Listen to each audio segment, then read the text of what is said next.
Ini saya melihat Pak Anies begitu besar nyalinya lah untuk pasang badan bersama Pram, apalagi di acara apel siaga ini. Kira-kira memang apa yang bakal Pak Anies dapat dari pendukungan Pram ini, dan konsekuensinya tentunya bukan hal yang kecil. Kira-kira Abang sebagai Aniser banget, pemilik KBA yang sangat intens memberitakan tentang Pak Anies, ini apa pertimbangan menurut Abang?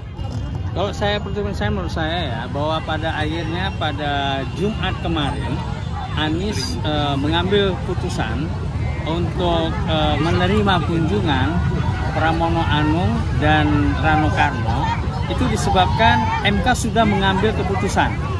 Putusan MK itu sudah selesai, bahwa suara dan kertas kosong itu tidak dihitung, ditolak gugatannya, ya. Sehingga dengan demikian, kan gini urutannya gini Pak.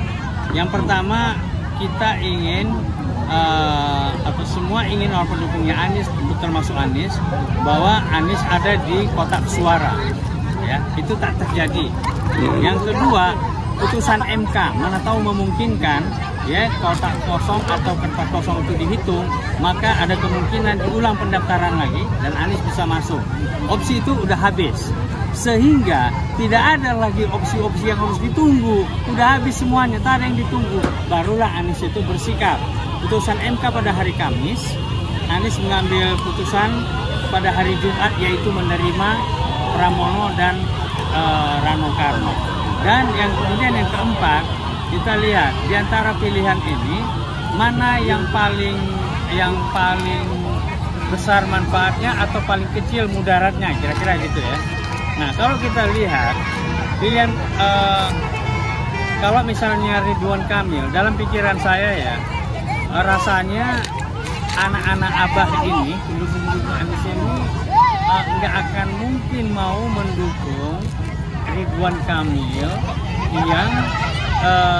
yang dalam konspirasi bersama strategi Mulyono untuk menghilangkan Anies dalam pilgub ini. Ya, pembegalan Anies kan sudah terjadi di situ. Dan kita tahu bahwa Ridwan Kamil mau maju ke Jakarta kan kalau nggak ada Anies. Syarat kedua, kalau wakilnya itu adalah PKS, maka bekerjalah mul-mul ini untuk mengumpulkan 12 parpol, ya kan? Sehingga jadilah Anies jomblo, PDIP jomblo. Anies tidak bisa maju, PDIP pun juga tidak bisa mengajukan calon, ya kan? Nah, dari situ kedua ini adalah korban dari permainan politik yang terjadi kemarin, gitu. Nah, sehingga dengan demikian Pramono Anung kita lepaskan dulu bahwa dia punya pengalaman di parlemen, sama dengan saya dulu di parlemen, dia panjang berperiode-periode di pemerintahan 10 tahun, dia jago apa segala macam. Lepas dari masalah itu semua adalah soal integritas, Pak. Akhlak gitu ya. Pramono tidak punya sedikit pun dosa atau noktah pun terlibat di dalam penjegalan Anies. Nggak ada, dia clear dia di situ. Sehari sebelum dia dimajukan pun dia masih berpikir bahwa Anies yang maju, kan begitu ya.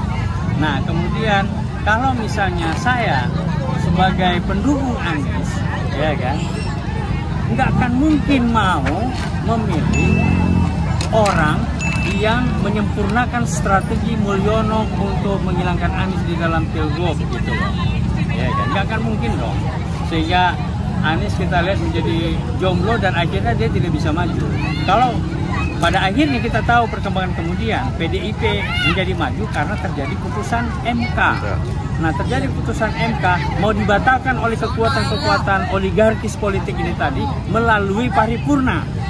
Nah, di paripurna, di situ terjadi rakyat turun semua mengepung DPR, dan di situ Pak Prabowo dengan wisdomnya dia mengambil kebijakan jangan bunuh PDIP, gitu loh. Sehingga PDIP bisa nyalon.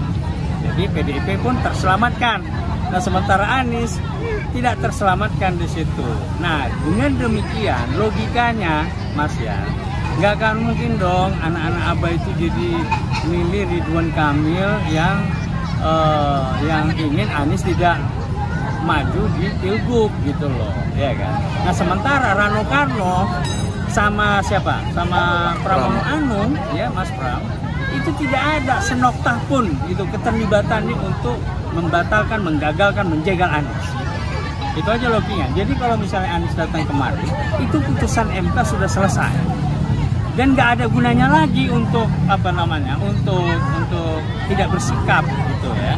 Nah kalau misalnya gerakan golput ataupun gercos, kalau tujuannya ingin memuaskan hasrat emosional, nggak ada masalah, itu kan masing-masing hak, memiliki hak.